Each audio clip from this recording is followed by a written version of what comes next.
Good evening from JJ downstairs. Swansea, wrestling fans.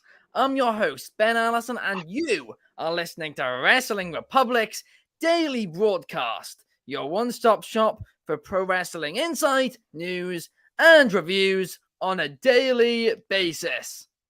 Last night was WWE Monday Night Raw, and it was a very fun show indeed.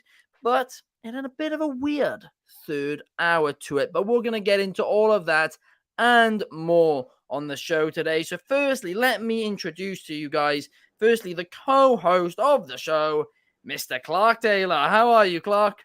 I'm doing well, my friend. How are you? It's Tuesday, July 25th. Almost all the way to August. Monday Night Raw. I mean, it's going to be a fun episode. I'm stoked to get into it. We got a lot to talk about today, as usual, following a 3-hour show on Monday night. Let's do it.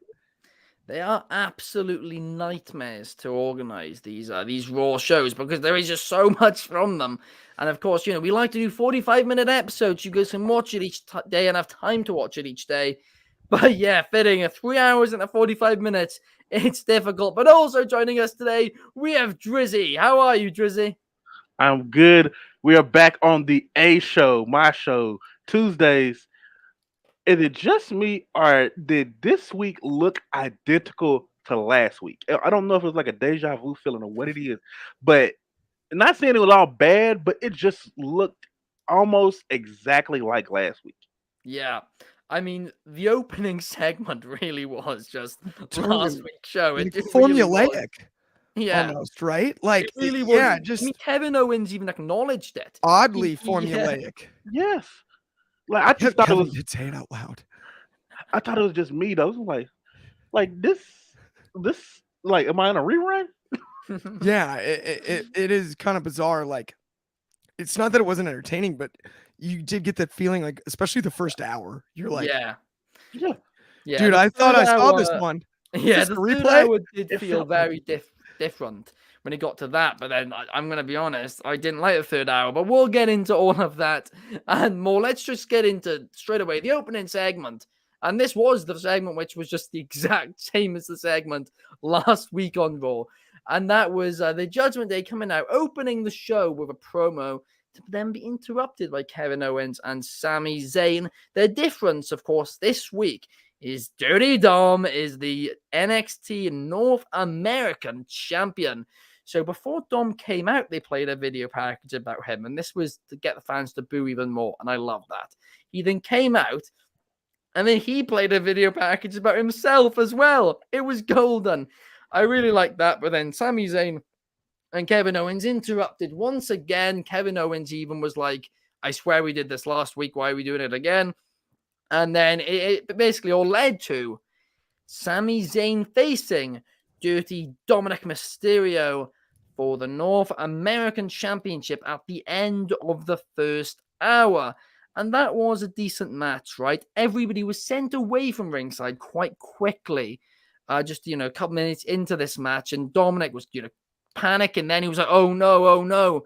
But then the Judgment Day returned at the end of the match, just to the stage area, not ringside, with a beaten up Kevin Owens that distracted his best friend, Sami Zayn, and Dirty Dominic Mysterio got the victory in what was, an enjoyable match. And Dom, I think, is getting better and better every week. I really am glad that he's, he's actually currently the workhorse of WWE. He's on every show.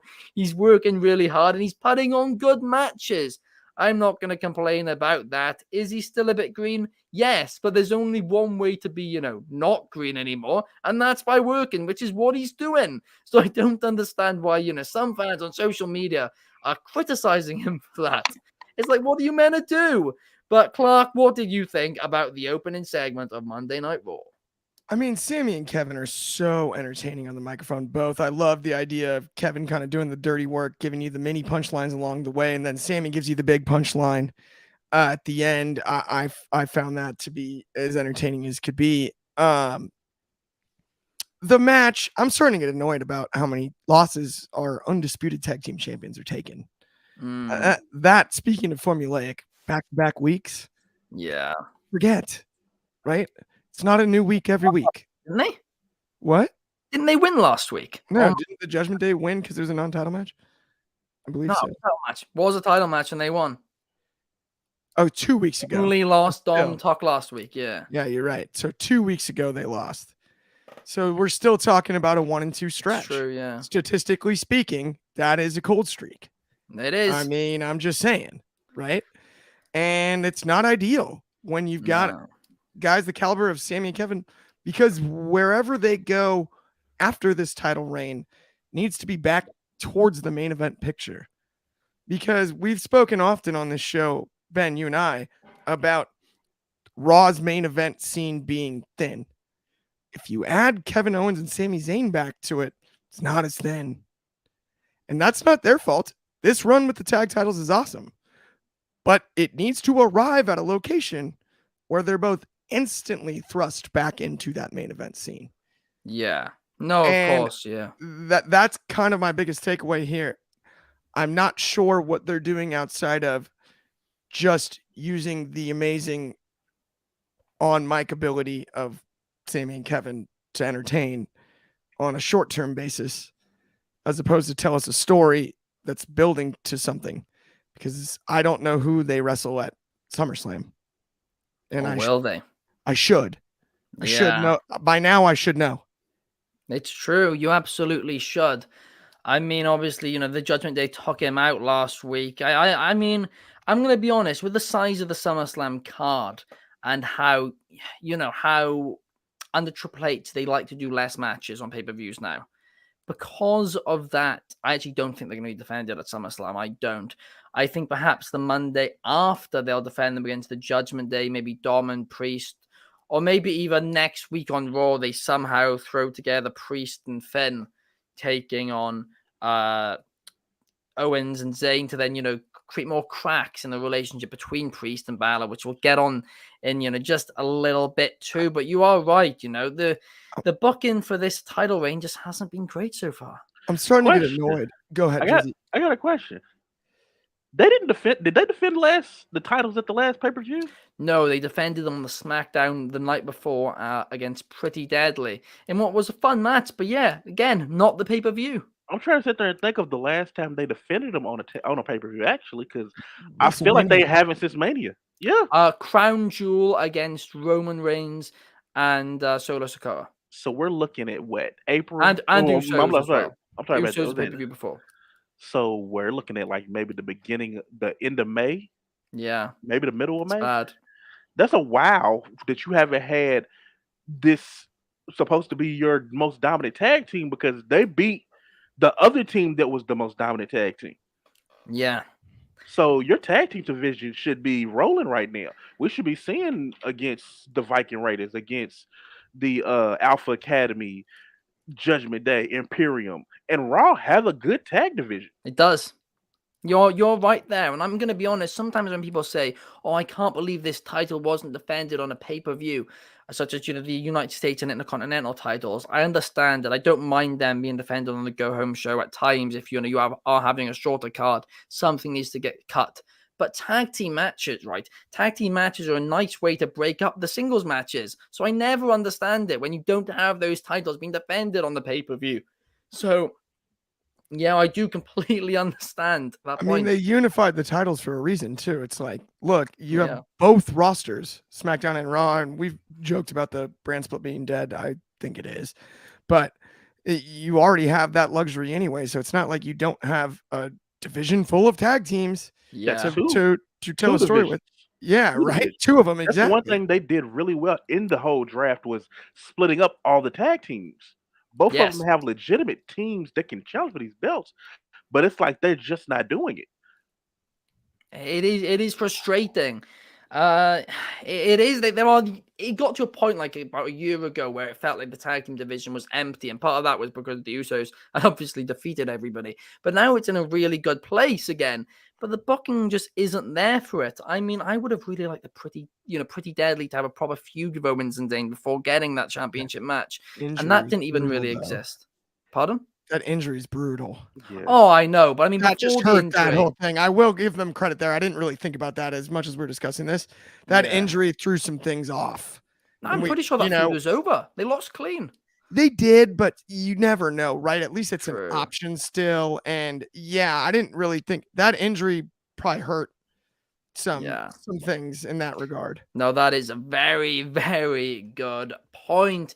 But talking about options, the only option Becky Lynch wants for SummerSlam is Trish Stratus. But in order to get a match against Trish Stratus, she needed to defeat Zoe Stark on Monday Night Raw, and she absolutely did.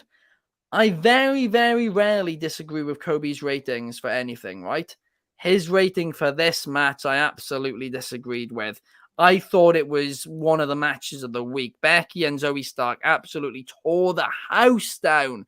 For me, it was easily a 4-star match. And yeah, it was just a great opening match. Zoe Stark is probably the only call-up on the Raw side, which has, been booked well. But she has been booked well. She could take this loss because she beat Becky, a few weeks ago. And yeah, Becky is now going to be facing Trish Stratus at SummerSlam. But what did you think of this match, Drizzy? And are you excited for Becky versus Trish? I enjoyed this match a lot.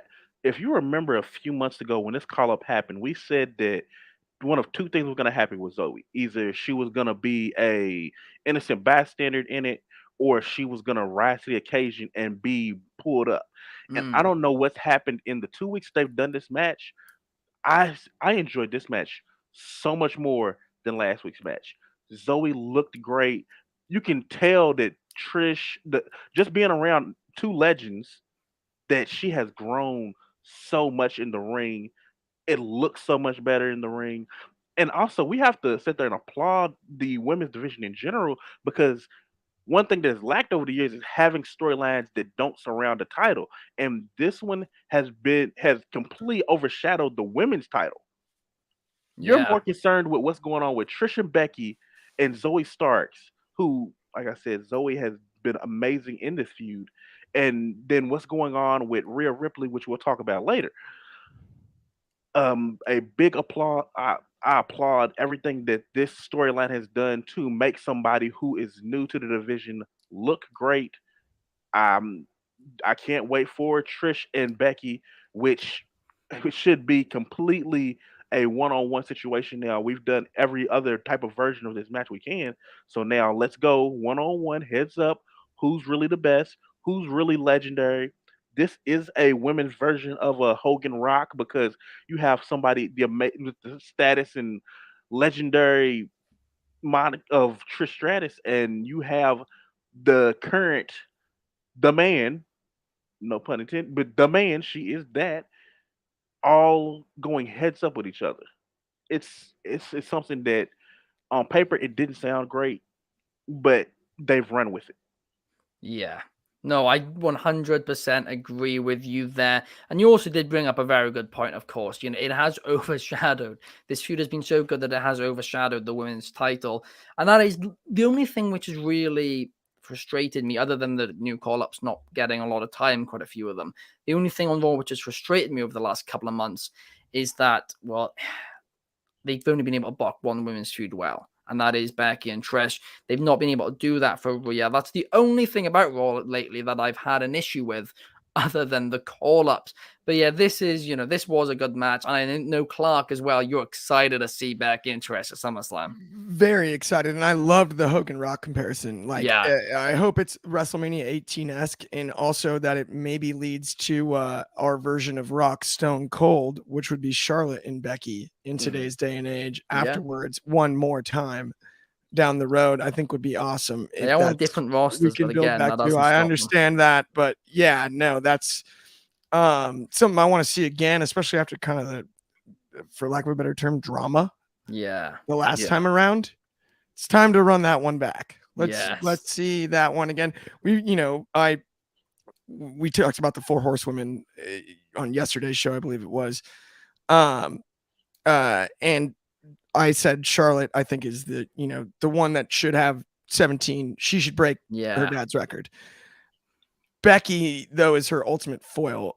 I view them very much as the rock stone cold of this women's evolution of the 4 horsewomen. And then you add, Bailey to the mix, and you add, it's an awesome time for women's wrestling. But let's get back to the classic rivalries too. Like, if we can get Sasha back, that'd be great. But if not, she's doing awesome.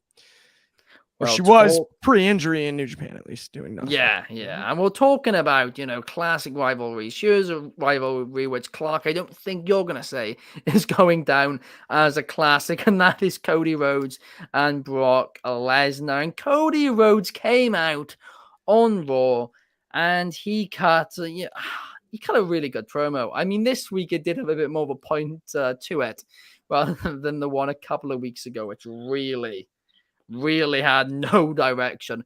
This, Cody can speak. He can talk very well. There's nothing new about that.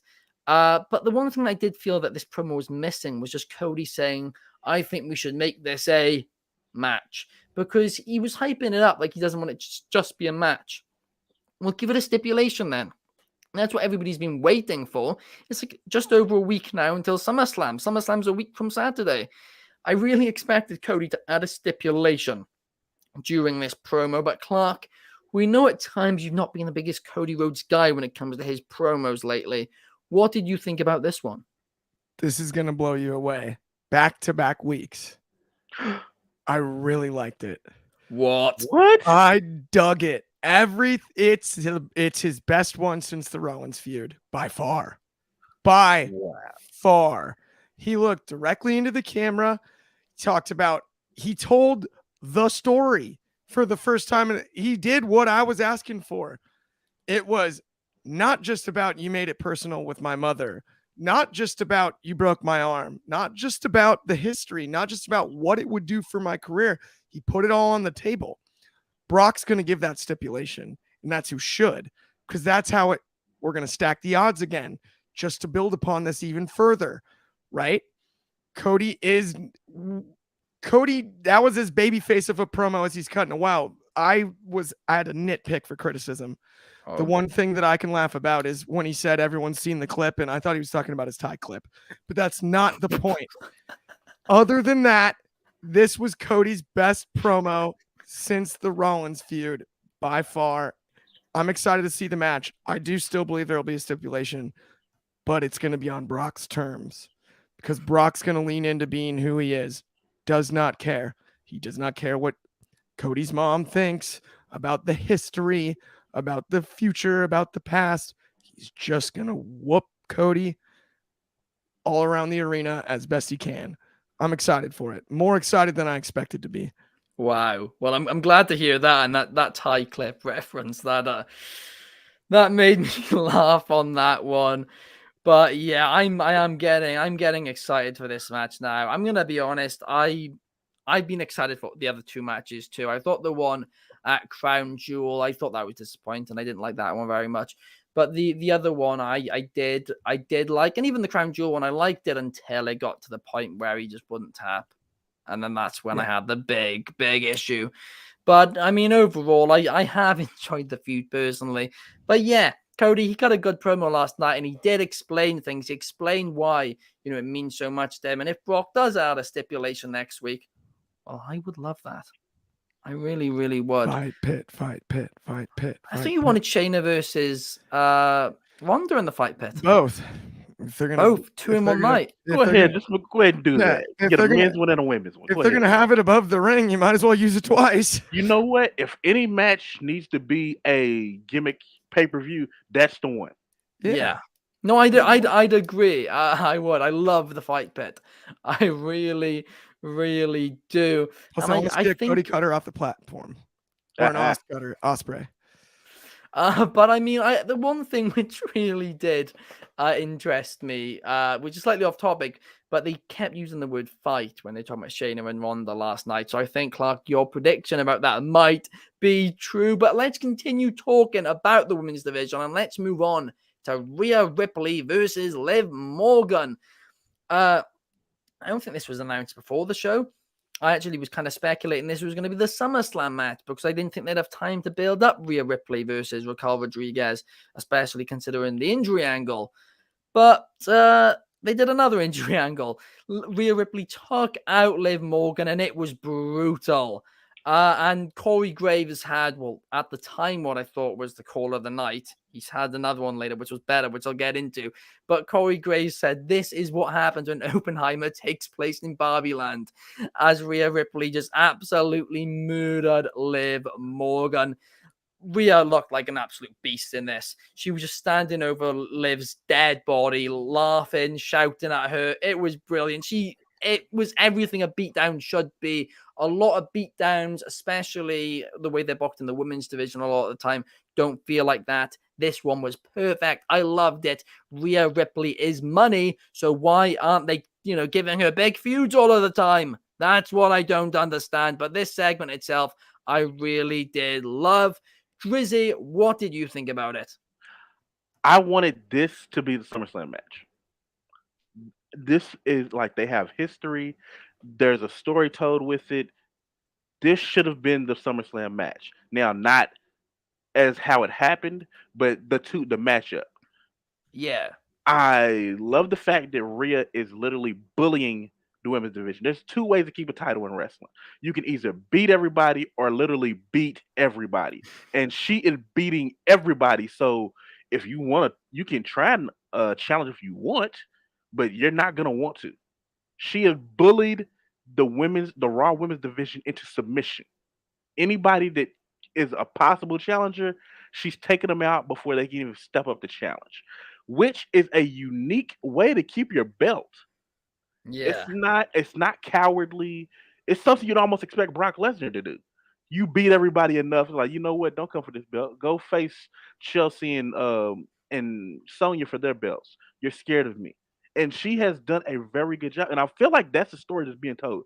It seemed like it was different at first, but as I've taken a look at it over the weeks, and just out of how that match went down last night, I think that is actually a really good and unique idea to retaining a belt. I can't say I've ever seen anybody truly scare people from challenging you. Now, where does this take you for SummerSlam? This is where the issue comes at. You don't have anybody long term now because yes, you have a bully. Who's gonna beat the bully? Because she's literally bullied everybody. Yeah. What do you do from there now?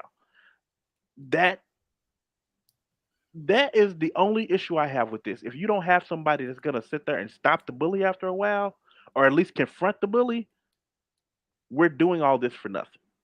Yeah. Now, and it's not necessarily a bad situation to have because yes, you have a lot of credible people scared now, but they've also done a good job building people outside of the title division, as we talked about earlier. With they have Zoe Starks up here, they have Trish, Becky, Ronda, Shayna, all these good storylines happening outside of the world title. You very well have a bully beater out of that. So I'm interested to see what the SummerSlam match is going to be, if there is a SummerSlam match even at this point.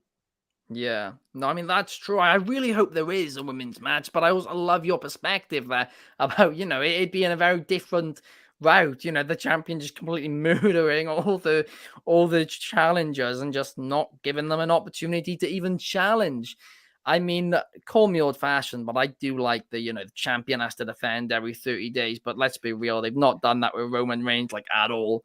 So fair enough. I mean, at least Rhea Ripley's on TV multiple times a week. Mhm. And giving us good content. And her and Dom will both be on NXT tonight.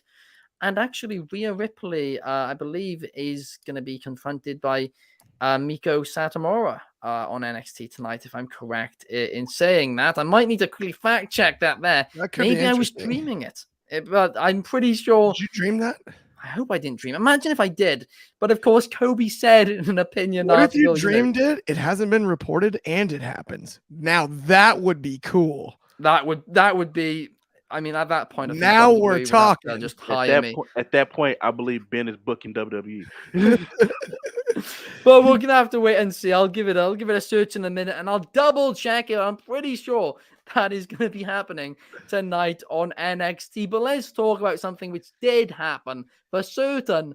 At least I hope I wasn't dreaming about this on last night's episode of Raw, and that was Logan Paul not taking on Ricochet, having a segment with Ricochet, and Ricochet came out and he called out Logan Paul, but Logan Paul was nowhere to be seen before the social media megastar attacked him from behind, and then Logan Paul started vlogging it. I love this. Paul was just vlogging, beating down Ricochet and making fun of him. Before then, Ricochet got the upper hand again out of nowhere. Logan Paul went flying. Logan Paul kept the phone in his hand, and kept it vertical while he fell, so you could just see it perfectly. And when he fell, he was still holding it up like that. So it just showed Ricochet standing in the ring, just staring at it. Ricochet goes and retrieves the phone, starts vlogging himself, and does a moonsault onto Logan Paul while vlogging it. I mean, talk about something that's going to go viral. This was great.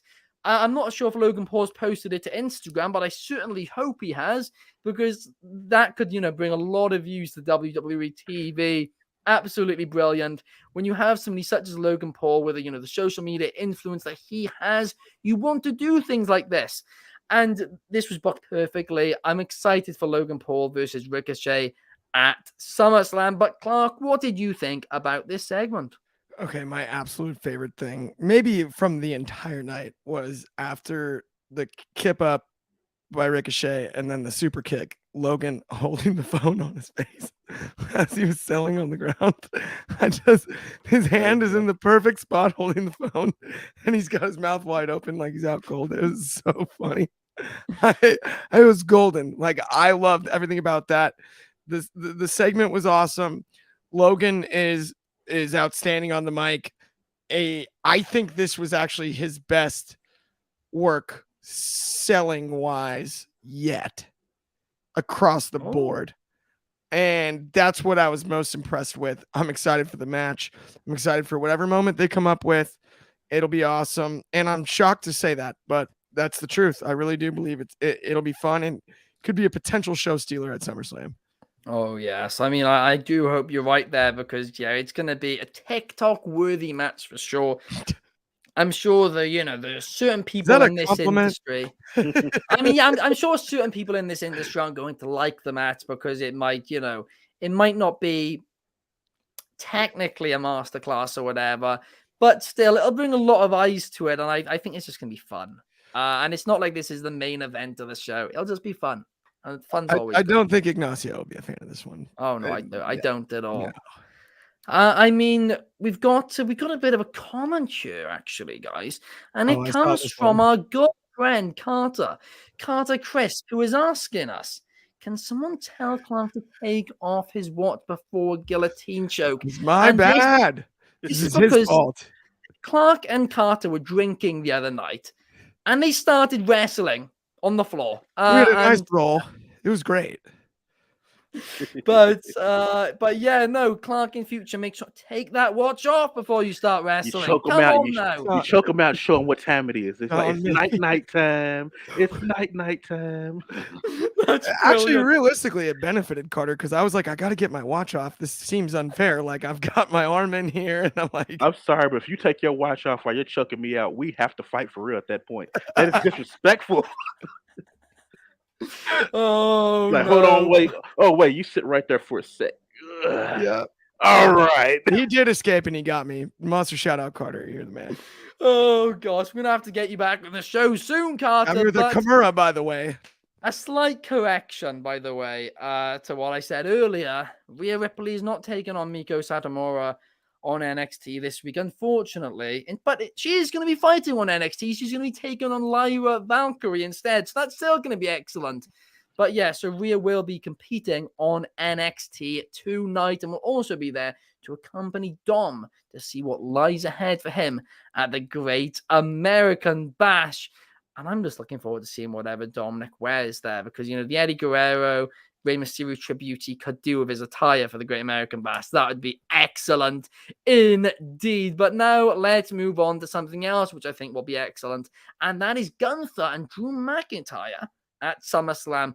I'm super hyped for this one, but they had their face-to-face segment last night on Raw, and my big issue with this, and I'm going to go on about it in a minute as well, is that, well, it's that we had basically 3 face-to-face segments in a row, right? Yes, one was a contract signing, but we had 2 face-to-face, literally called face-to-face segments in a row, and then a contract signing. It was weird. It was just overkill. They should have done one to open the show or something like that. But the segment itself was actually great.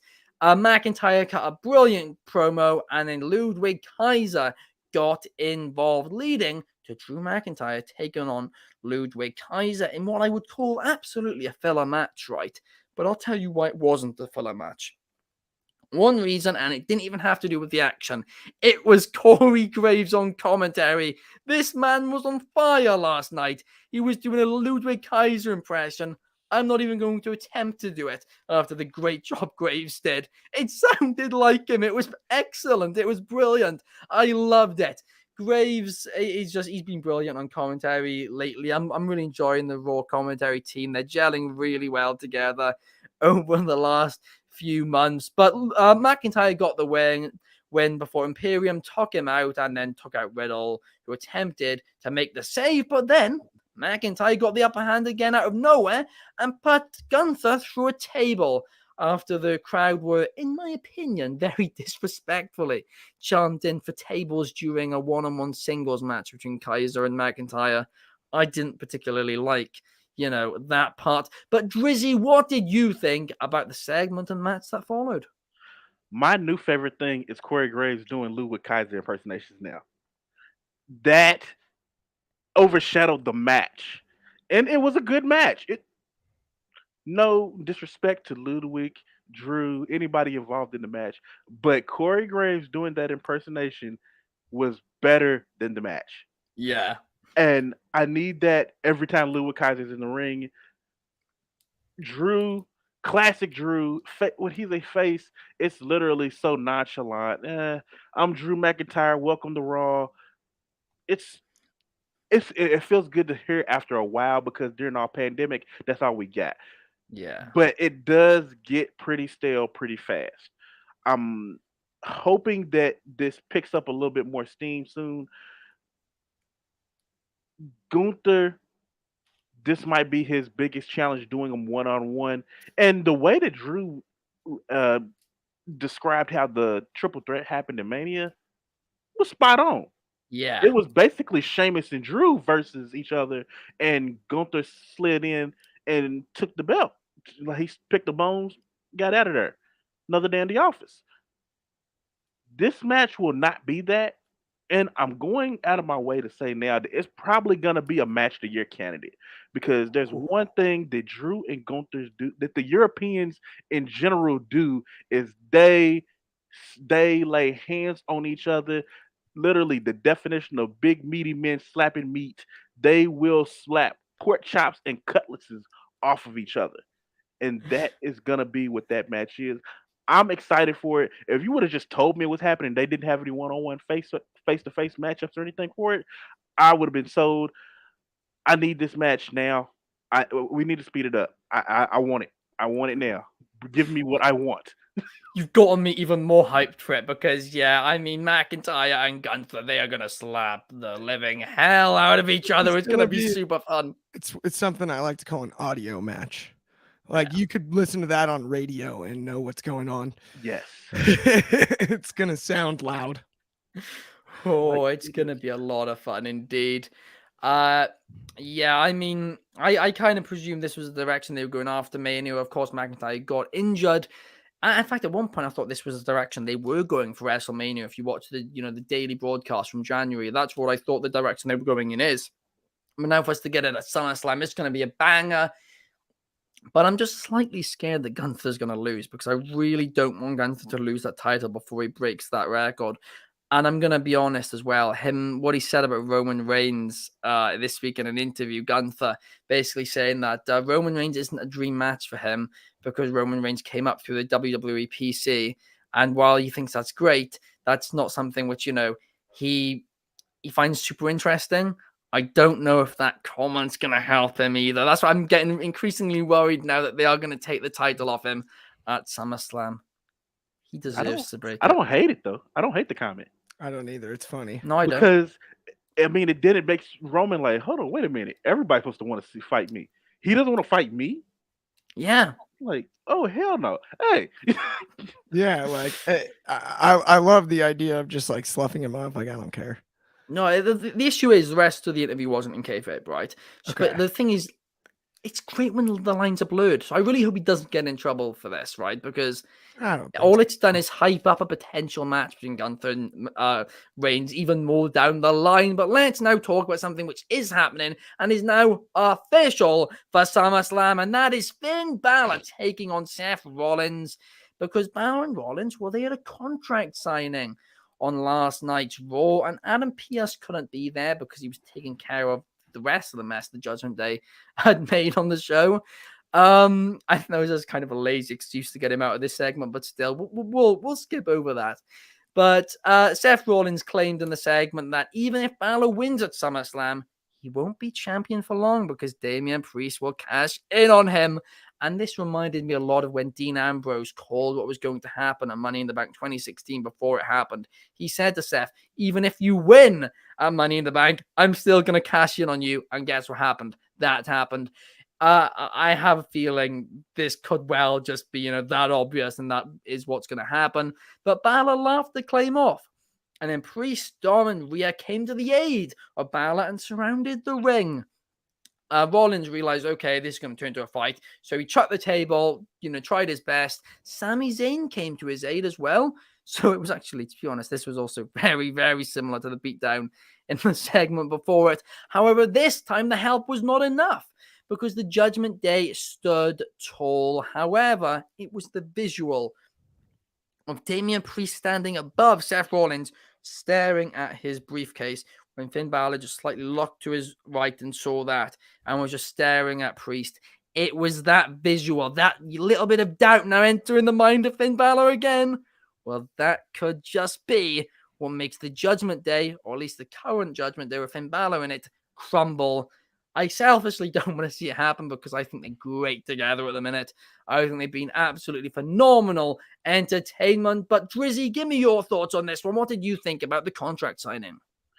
A lot more of this was more visual than I would like it to be.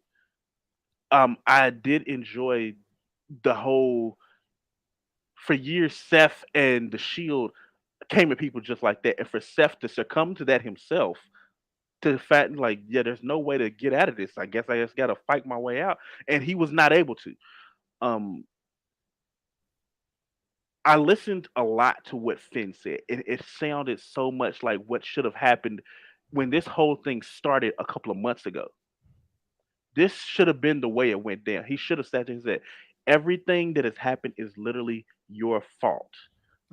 I've had to go through 7 years. Like, I'm bitter because of you for 7 years. And he should be unhinged at this point. There should not be a calm over. It should be anything and everything is driving me nuts. I need to get my hands on Seth Rollins. And I got that, but the way that he said it, it just shouldn't have. It's my one gripe about this whole thing is just the way that everything came out. It should have been done rearranged. Like, we should be at the point where where it was a few weeks ago, where every time Seth Rollins on a show, he's on that show and he's beating Seth, just Yeah. destroying him in any way, form, or fashion. He should be literally unhinged. If you have that much anger and bitterness in you, it should almost be eating you alive at this point. It's No, the I'll one agree gripe. with that. I It's will the absolutely Oh, agree with that. it's the one gripe I have about it. The you are only gripe.